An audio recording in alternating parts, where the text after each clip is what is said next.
Retomemos, então, o texto do Catecismo. Então, a Igreja propõe aos fiéis ritmos de oração.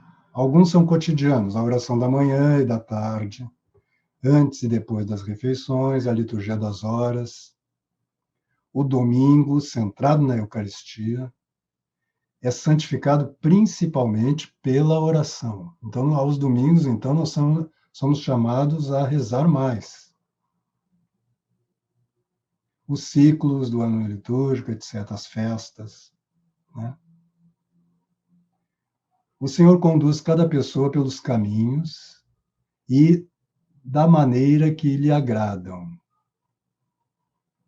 Cada fiel responde ao Senhor segundo a determinação de seu coração e as expressões pessoais de sua oração. Então, além das orações vocais tradicionais, como o Pai Nosso, Ave Maria, o Credo, Salve Rainha, etc., que são preciosas, né? Além disso, você deve, aos poucos, você deve desenvolver uma oração mais pessoal com Cristo, né?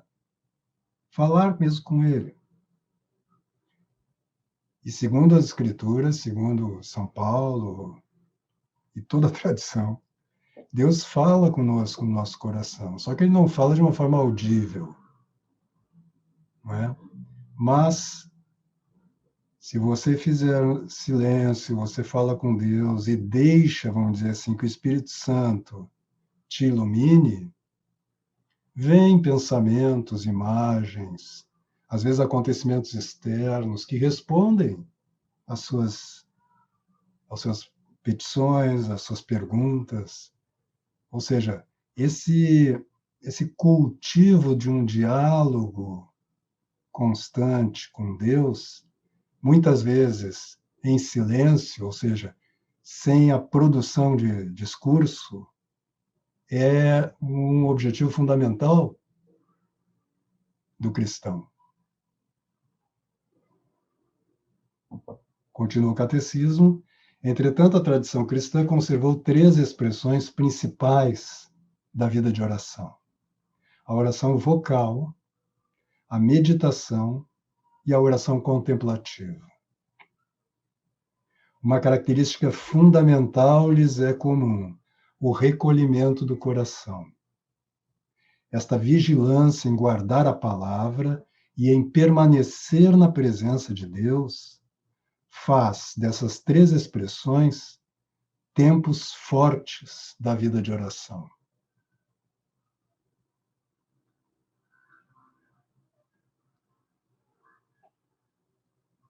Então, veja que, mesmo na oração vocal, que pode ser tanto essas orações que a gente citava, mas pode ser as respostas da missa também, pode ser a liturgia das horas, para quem reza a liturgia das horas,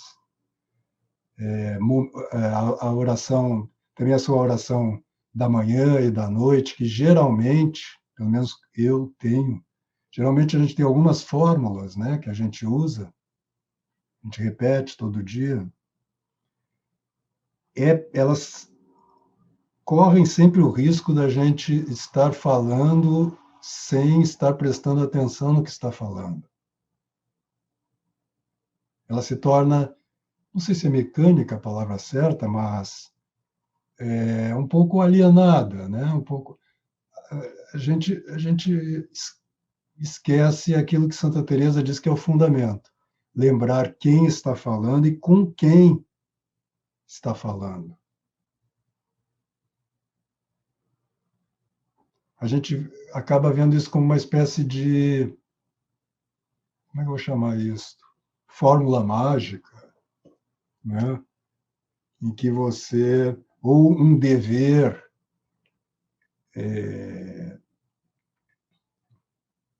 um dever quase assim jurídico, né?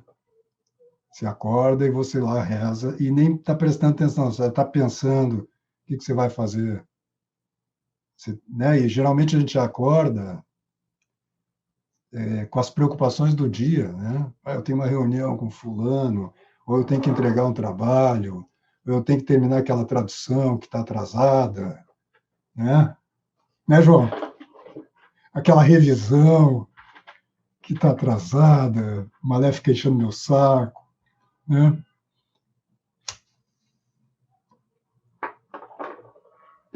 Acordou com alguma preocupação, manda a preocupação para as cucuias, né? E volte-se para Deus, quer dizer, a oração da manhã é fundamental. Tem uma frase de São Bernardo, eu até vou ler aqui para vocês, que eu separei.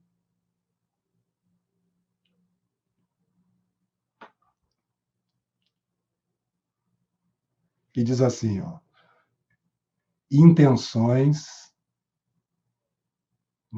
né? Quer dizer, a intenção quer dizer uma tensão interna, né?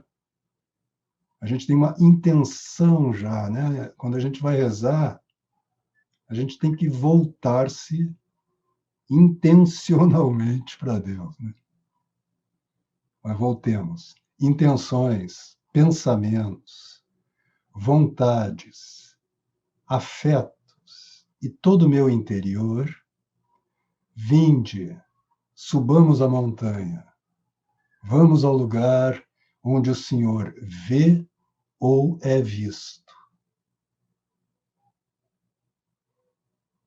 Preocupações, solicitudes, ansiedades, trabalhos, penas e servitudes, aguardai-me aqui.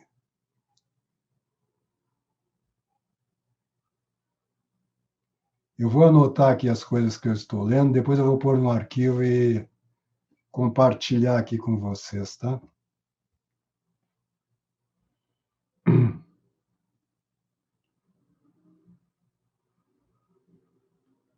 Então, isto vale tanto para a oração da manhã, quanto para um momento de folga, né? Na hora do almoço, terminou de almoçar, ainda tem um tempinho e você resolve rezar um Pai Nosso, você vai de novo, você vai subir a montanha, né? Nota que no Evangelho, geralmente Cristo sobe uma montanha para rezar, né?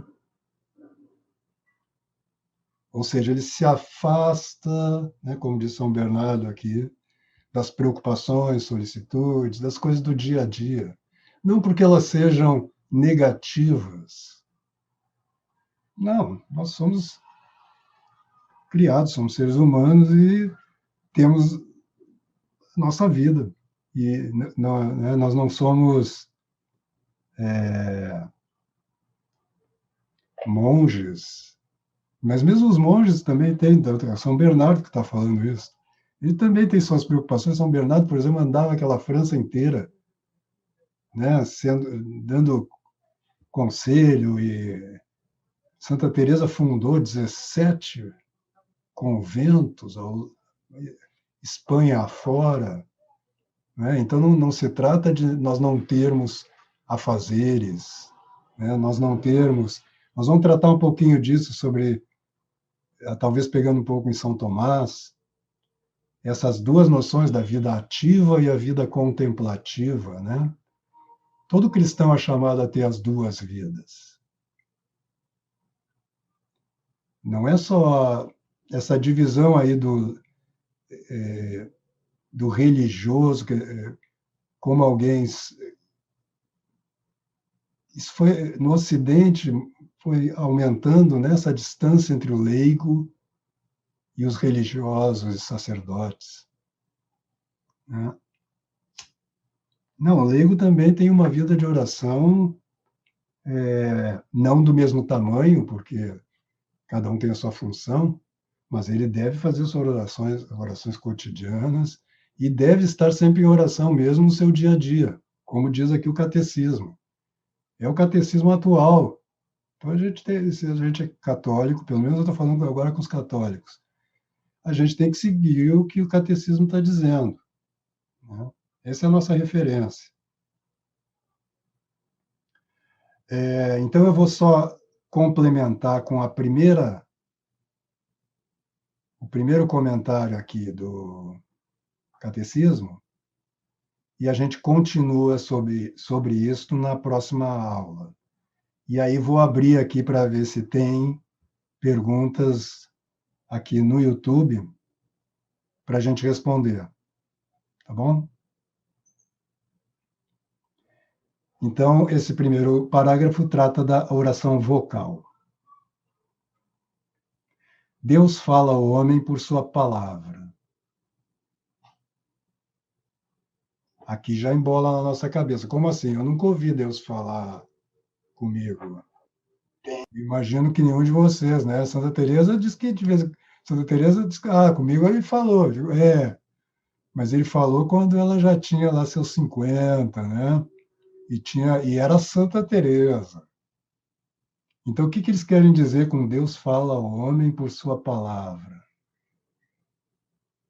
Bom, uma das coisas nós temos na Bíblia a palavra de Deus, né? Então, há uma palavra aí que a gente não escuta mais ler, mas escuta, né, na leitura da missa, por exemplo, só que não é o próprio Deus quem está falando, que é a palavra de Deus, né? Mas não é só isso. Aliás, não é fundamentalmente isso. Porque Deus, como eu dizia antes, ele está falando no nosso coração. Como ele diz lá no Apocalipse, eis que estou à porta e bato. Né? Ele está falando. Só que não são como diz Davi, né, naquele salmo, que ele está falando da natureza, da criação, né? E ele diz que os céus cantam a glória de Deus. Eu nunca ouvi o céu cantar. E aí ele explica, porque a gente é burro, não são palavras, né? Nem vozes. Né? Então, Davi está nos dizendo isso mesmo, que tudo está cantando a glória de Deus. Isso é verdade. Como é que a gente não vê? Porque a gente não tem uma vida de oração mais profunda, constante, né? E com uma compreensão adequada, que é isso que a gente está tentando começar a remediar aqui, ajudá-los na medida do possível, porque eu também sou outra besta, né? Mas ajudá-los a começar a ouvir a voz de Deus. Mas quando, por exemplo, muitas vezes na oração te vem uma imagem, te vem uma frase, às vezes, do Evangelho, é uma resposta de Deus. Mediada. Bom, quando você chega num grau mais alto de oração, segundo Santa Teresa e todos os grandes místicos, você vai perceber melhor essa palavra. Mas para isto leva muito tempo. A gente tem que, ainda mais hoje em dia, né? Nós vivemos a era do micro-ondas, da internet, então é tudo imediato. A gente não tem paciência para nada. E se vocês olharem no Evangelho, você vê que a paciência é uma das virtudes mais aconselhada, né? Mais aconselhadas. Mas voltando. Mas o mais importante é a presença do coração naquele a quem falamos na oração. Que a nossa oração seja ouvida depende não da quantidade das palavras, mas do fervor de nossas almas. Então, ele está apontando aqui de novo aquilo que eu dizia antes, que as palavras na oração, elas visam não um conhecimento mental, elas visam, na verdade, fomentar, aumentar o amor, a nossa união com Deus. Quando a gente ama alguma coisa, como diz o Cristo, né? Onde está o teu coração, o teu tesouro, aí estará o teu coração. Então a gente tem que tentar fazer com que na oração a gente tem que lembrar toda vez, porque a gente esquece. O homem é um animal que esquece, né? Como diz o Lawande, né? Então a gente tem que lembrar disto, vou colocar onde está o meu tesouro? É em Deus. Não pode ser em lugar nenhum outro. E aí você vai o quê? Como diz aqui, o catecismo, você vai aumentar o fervor, né? Você vai unir-se mais a Deus. Não identifique isto com a vida das paixões, das emoções. Não quer dizer que você sinta uma alegria. Não, pode não sentir nada. Essa é uma coisa que a gente vai falar mais adiante um pouco. Hoje em dia as pessoas identificam muito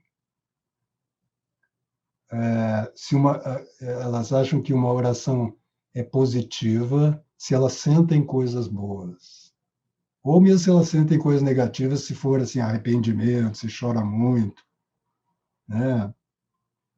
Tudo bem, pode acontecer, não estou dizendo que isso não existe, que é negativo em si. Mas isso não é um sinal de que a oração está sendo bem feita. Voltando lá, a oração vocal é um dado indispensável da vida cristã.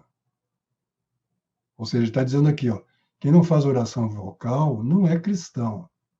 Ou, pelo menos, é cristão, mas não tem uma vida cristã. E não está dizendo para você fazer oração vocal 24 horas por dia. A oração vocal, como ele está dizendo, ela é periódica, ela é um ritmo que você faz, de vez em quando, em alguns momentos do seu dia, do ano, etc. Aos discípulos atraídos pela oração silenciosa do Mestre, este ensina uma oração vocal, o Pai Nosso, que é a oração mais comentada da tradição cristã. Santa Teresa mesmo, no Caminho de Perfeição, comenta o Pai Nosso. Santo Agostinho comenta o Pai Nosso. São Tomás de Aquino comenta o Pai Nosso. Aliás, eu separei o comentário, que é curto, né? Como sempre, Tomás de Aquino não se estende, não tem nada de retórica ali, não tem nada. Então, é simples e curto, mas ele faz um belo comentário ao Pai Nosso, que a gente vai ler numa próxima aula. Jesus não só rezou as orações litúrgicas da sinagoga, não só, ele rezou, né?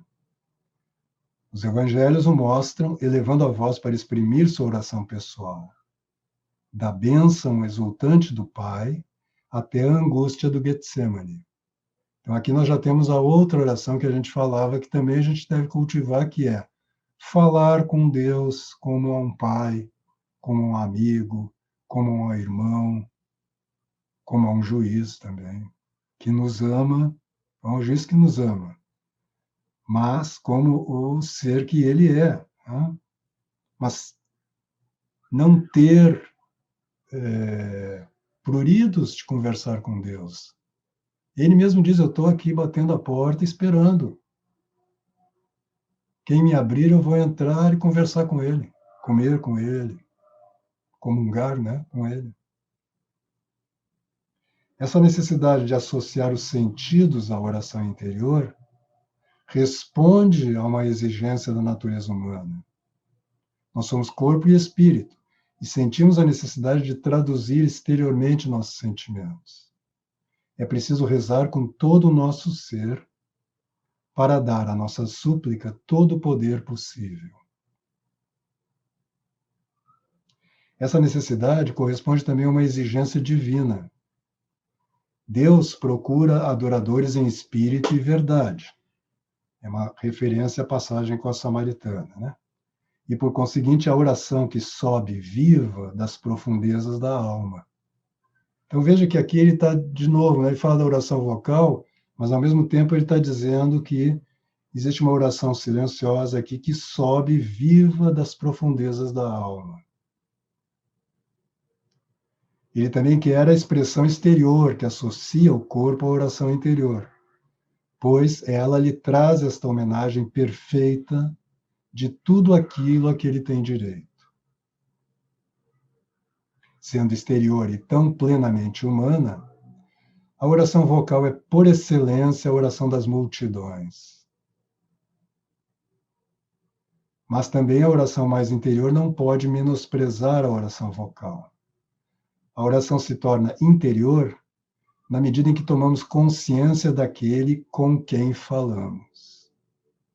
Então, a oração vocal é uma primeira forma da oração contemplativa. Santa Teresa chega a dizer que quem reza com os lábios, né, quem faz uma oração vocal, mas não presta atenção no que está dizendo, ou seja, não tem uma oração, não está com o coração na oração, não está pensando naquilo que está dizendo, compreendendo o que está dizendo, ela diz: isto eu nem chamo de oração. Então, essa ideia de que uma oração vocal tem uma virtude por si só, independente da nossa consciência, é completamente equivocada. Claro, podem acontecer distrações, mas aconteceu a distração, você volta para a oração. E não fica discutindo com a distração, né? Porque senão você se distrai mais, não é isso? E aí, quando você vê, você está lá na Conchinchina, não é isso? E falando, né? Diz, eu sou um bosta, porque estou sempre me distraindo, eu tenho que fazer. E aí começa a pensar no que você. Não! A distração acontece, o remédio para a distração é voltar para a oração, simplesmente. Vamos ver se tem alguma pergunta aqui no chat, senão a gente vai acabando por aqui a transmissão online, pelo YouTube, mas nós aqui continuamos ainda. Vocês já são silenciosos, né? Hoje, estando online também, né, no YouTube, aí então ninguém fala nada mesmo. Leandro pergunta: é importante ter um horário fixo para as orações? Por exemplo, rezar o terço sempre às 18 horas? Leandro, não para todas as orações, mas alguns horários é bom que sejam fixos. Claro, tem dias em que você tem outro compromisso, então não se inquiete, né, de não poder cumprir aquele horário. Mas sim, se você pegar a própria tradição da liturgia das horas, que vem de uma tradição de oração judaica, né, como a própria palavra diz, é a liturgia das horas, né? Então tem horas fixas para a oração. É bom porque nós nos acostumamos, não só nós adquirimos o hábito de dedicar esse tempo à oração, mas é como você, de uma certa forma, facilita a oração, fazendo sempre naquele mesmo horário. Então é bom, sim, ter momentos fixos de oração.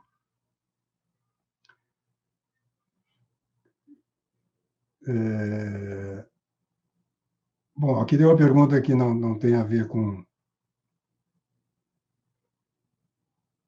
O Rodrigo pede para eu disponibilizar a adaptação para teatro de Lições de Abismo. O texto propriamente dito, lido, não faz muito sentido. Então, por isso eu nunca disponibilizei. Daqui a um tempo eu espero que eu possa disponibilizar uma gravação do espetáculo. Júnior pergunta: boa noite, professor. Pergunto: e a oração em estado de pecado mortal? Obrigado e salve Maria. Salve Maria. A oração em pecado mortal, se tem uma boa intenção, se você está, de fato, pedindo para Deus te ajudar, seja lá de que maneira, às vezes até querendo sair desse pecado, ela é escutada por Deus. Deus está ouvindo todo mundo, inclusive não só nas orações, não é isso? Tudo que você está dizendo, Deus está ouvindo. Mas quando você fala diretamente com Ele, Ele como que aguça o ouvido, né? E se é uma oração sincera, Ele ouve.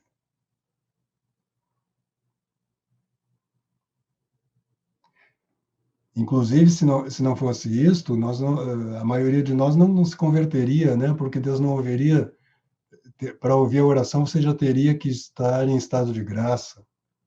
E um caminho de conversão é lento, às vezes longo, não é? Então, Deus está nos ouvindo e Ele nos atende desde que a nossa intenção seja reta, vamos dizer assim.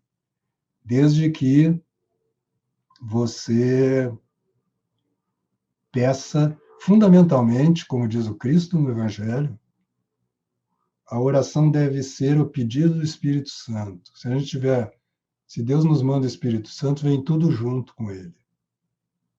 A gente pode fazer outros pedidos, nós vamos falar mais tarde sobre isso. Mas o pedido essencial, e que inclui todos os outros, é o pedido do Espírito Santo, ou você pode dizer o pedido da fé, é a mesma coisa. Creio, Senhor, mas aumenta a minha fé. Ou envia o teu Espírito e tudo será criado. Porque a própria presença de Deus e o amor de Deus derramado em nós, não é? A tradição diz isto: se você não se Deus não te der o poder de amá-lo, nem isso a gente consegue fazer. O próprio amor de Deus é um dom, tudo é dom. Né? São Paulo tem aquela passagem que diz: do que tu te orgulhas se tudo te foi dado? Tudo nos foi dado. Mas ainda essa graça especial aí é uma graça que Deus está pronto para dar, desde que você a peça.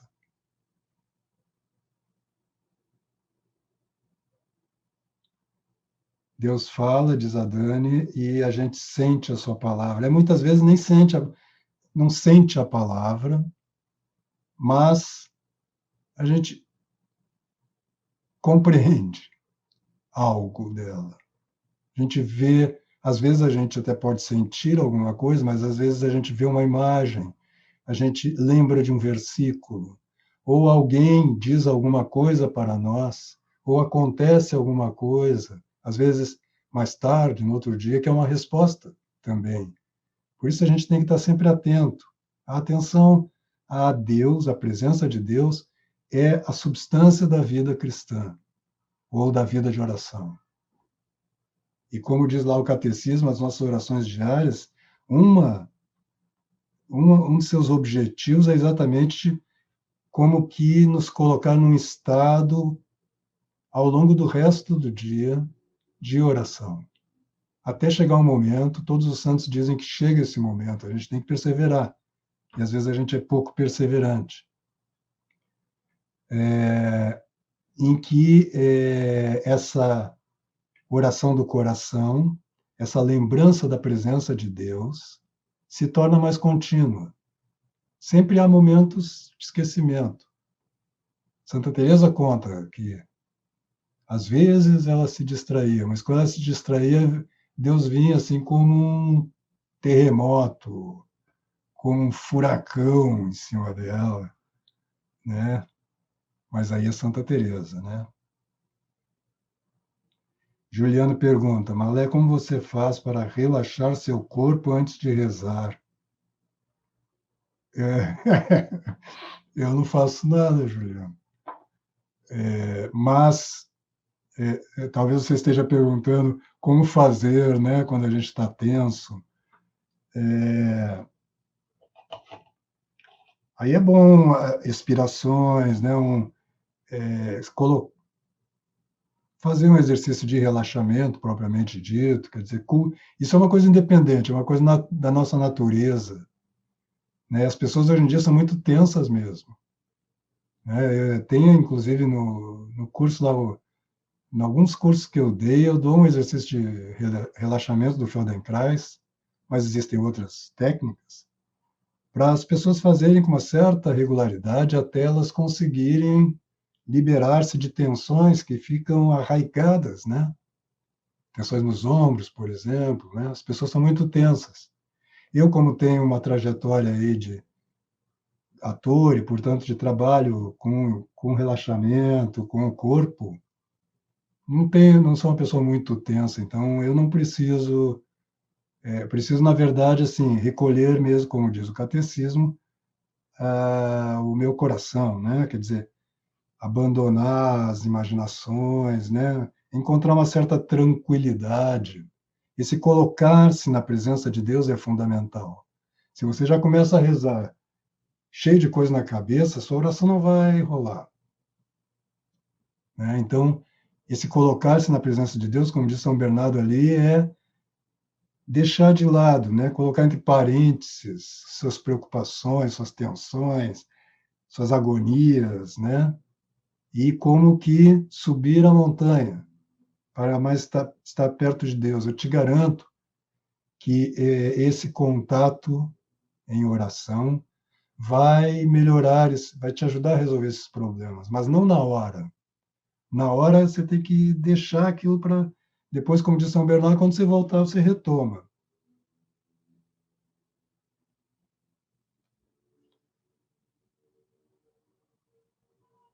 Perri, Perrio, Perry pergunta se pode-se adquirir uma vida de oração com devoção. Sim, é necessário, inclusive, que tenha devoção, né? Devoção vem de uma palavra, agora não vou me lembrar em latim, mas acabei de ler isso no São Tomás essa semana, porque eu estou lendo, preparando essas aulas. Vem de entregar-se nas mãos de Deus, né? Uma espécie de sacrifício, de colocar-se nas mãos de Deus, né? O devoto é aquele que colocou sua vida a serviço de Deus, mas não a serviço no sentido de obras, não. Colocou a sua vida para fazer aquilo que Deus pede dele. Então é necessário, a devoção é fundamental para a vida de oração. Eunice lembra que Jesus ouviu um condenado à morte, sim, em relação ao pecado mortal lá, né? O bom ladrão, ele era tão criminoso quanto o outro ladrão. E ele, sinceramente, nem pediu para entrar no céu já direto, né? Ele só pediu, ó, lembra-te de mim quando você estiver lá. E o Cristo já deu, aliás, isso é regra. Deus sempre dá mais do que o que a gente pede. Desde que o que a gente pensa seja bom para nós, né? Quando a gente pensa uma coisa ruim, Deus dá outra coisa. Né? Também tem isso. Às vezes a gente pede uma coisa, a gente não deve pedir muito coisas assim de acordo com a nossa visão do mundo. Ó, me dá isso, me dá aquilo, porque a gente não sabe, como de São Paulo, a gente não sabe o que é bom para nós. O Espírito sabe, o Espírito Santo que reza em nós, né? Então, é bom, por isso a regra lá são os pedidos do Pai Nosso, né? Pedir, faça-se a tua vontade, enfim. Camila pergunta quando será a próxima aula. Na quarta-feira que vem, sempre às quartas-feiras, às 8h30 da noite, aqui no meu canal do YouTube. Tá bom? Rodrigo, desculpe importunar, mas quero aproveitar a oportunidade para pedir. O Rodrigo quer adaptação do Lições de Abismo. E, Rodrigo, eu não vou te dar, infelizmente, tá bom? Porque eu tenho muito carinho por essa adaptação e é impossível outra pessoa fazê-la. Então, não dá para usar como um roteiro para outra pessoa montar. Então, infelizmente, eu não posso disponibilizar. Arthur, qual a maneira correta de se contemplar os mistérios no terço? Bom, nós vamos falar um pouco sobre isso nas próximas aulas, mas existem muitas maneiras de rezar o terço e nenhuma está errada. Mas, segundo, existem uma série de cartas apostólicas, São Leão XIII, talvez, não tenho certeza de qual foi o Papa, no final do século XIX, sobre o terço, que merecem ser lidas. E uma coisa que ele diz ali é que o terço é uma série de contemplações ligadas pelas orações, né, por 10 Ave-Marias e o Pai Nosso, ao contrário, né? Mas nós vamos falar sobre não contemplar os mistérios propriamente, mas sobre a meditação.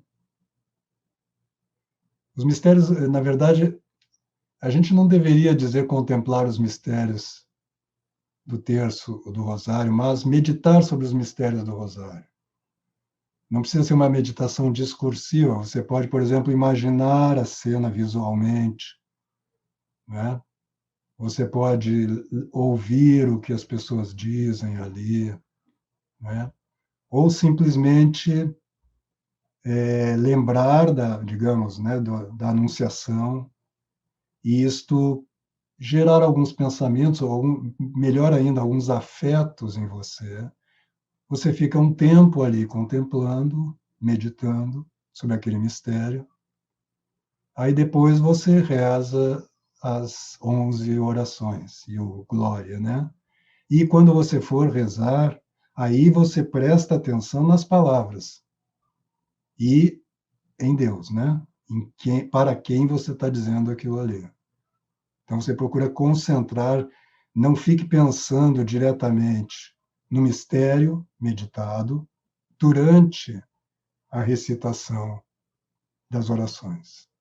Pelo contrário, você fica pensando, quando você diz Pai Nosso que estás nos céus, você lembra, você pensa nisso, que Deus é Pai, você está falando com Ele, que Ele está nos céus.